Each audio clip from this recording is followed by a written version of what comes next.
harbors. From there, we're going to load it onto the 500 or so ore boats that worked the lakes back in those days, and we're going to ship it down to ports in the lower Great Lakes like Cleveland, where it's going to be offloaded and then milled into steel. So you folks need to think of millions and millions of dollars of investment and thousands of jobs and families all wrapped up in this grand enterprise. To give you a bit of perspective on the size of the operation, the 30 million tons of iron ore to come out of Duluth and two harbors in 1905 exceeded the shipping tonnage coming out of London, England, or New York City that very same year. And those ports are open 12 months of the year. The ones on this lake are not. In fact, even today, we cannot fight the winter and win around here. But back in 1905, your shipping season was going to be from early April to mid-December. After that, the ports freeze up, the locks freeze up, sometimes the whole doggone lake freezes up, and there is no shipping under those conditions, no matter how badly you may wish to do so. So I need for you folks to think of another date in specific with me here.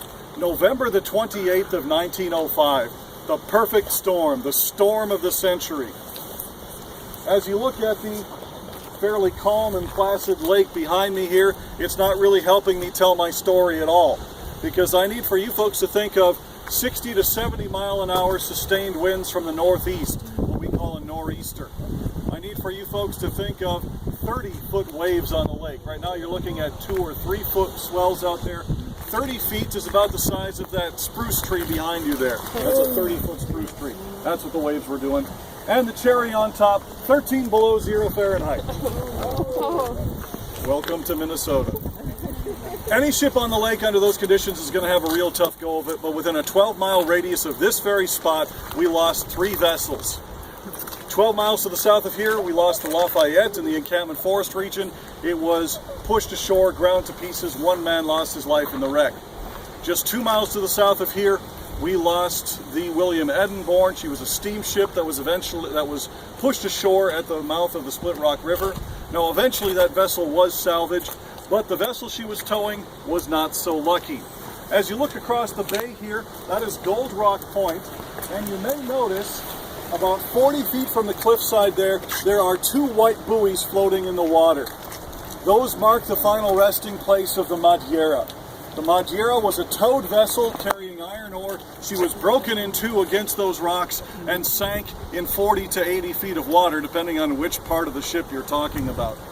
She had a crew of 10, and by rights, all of them should have died that very day, and would have had it not been for the extraordinary bravery of 19-year-old crewman Fred Benson, who wrapped himself in a coil of line, jumped from his sinking ship to the 80-foot cliffs, scaled those 80-foot cliffs in 60-mile-an-hour winds, 30-foot waves, 13 below 0, shored up his line on top, and tossed it down to his mates. And 8 other men were pulled from the water that day. 1 man went down with the ship and was never seen again. Now, those 2 lives that were lost were just 2 of the 11 souls who died in that one storm, and those 3 vessels I told you about were 3 of the 29 that were wrecked on that one day. It was the exclamation point in what had already been a very dangerous season of shipping on the lakes. Over 200 men had lost their lives in various naval accidents that year alone. But this was the straw that broke the camel's back. Of those 29 vessels, 10 were the uninsured property of the Pittsburgh Steamship Company, a subsidiary of U.S. Steel. You may have heard the expression, the money talks. Well, that day money screamed. And it screamed in the direction of Washington, D.C., and the cry was, you must make shipping on our inland waterways safer. What was it about this part of the world that was so dangerous? One adventure writer of the day said that the north shore of Lake Superior is the most dangerous piece of water on earth.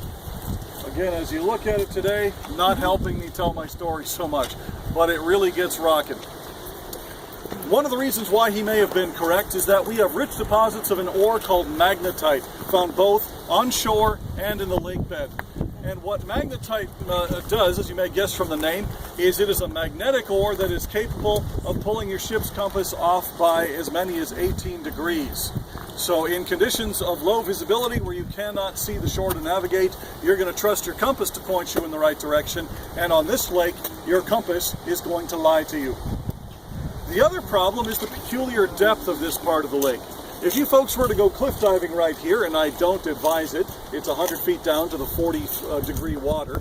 But if you were to do so, you would find yourself in 40 feet of water or so. But go just a few hundred yards out, and you're going to be in 200, 300, 400 feet of water. And what that means is, again, in conditions of low visibility, you've got a couple of tricks. Number one is to trust your compass. We know that's not going to work so well. The other trick you're going to do is you're going to take depth soundings to see if the water is getting shallower, as it usually does before you get to shore.